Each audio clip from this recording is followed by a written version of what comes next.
Man qaysa ismlar nima silnang? Tenha böre. Qaysa dadalar qo'ygan ism desang? Rambo Abdurayim. Qaysa Rambo hocam? Anglasam sizlar mening singlimga sal-pal eptishmagan chaqchaq qilib qo'ydi deydi ya? Ha? Begashib ketdimi o ya? Qaysa mentiq qiz. Nima? Yo'q mentiq o'g'il. Ha? Ha? Men unda qilmadim. Buning qo'limni tiqimijima go'y. Mening singlim besang chiqib qolgan ko'ldomida ko'tarajib o'ynaydigan. Bek eshib ketdimi o ya? Nimani eshib ketdi nimani? Sil eshib ketdimi o ya? Menga shunday adam maynattas. Bek eshib ketdi jima. Nima qo'g'am negidimi Allohta? Hey! Bek eshib ketdimi o ya? Ha? Kim shunda dedi sizlarga? Qijig'ib basam ila. Ay Shamrang Pongning restoranda o'ynaydigan bir bola. Mangsa.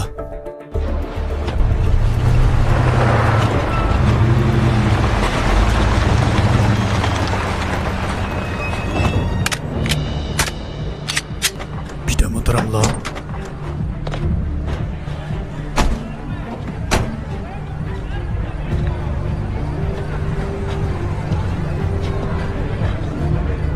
Men chimen biyaga pishtalchik bo'ja qazimba.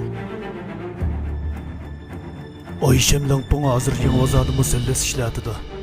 Bu restoranda ne vaqt meyo baqilib etken. Hazır imam Xatirlikning manziliga. Osman Fijo, Osman Fijo.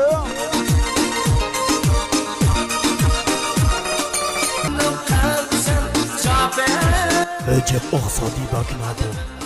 Müziksi nemi degen oqsa, nemi degen çiyse yok. Bu da ballağıdan kilip birer kitabın beylenti içip ketsek bolam değil mi?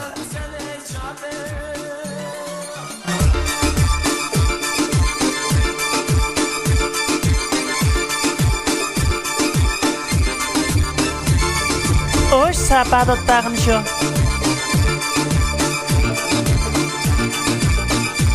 Men sizni tanıyım cuma. Ben mi şu? 抖音。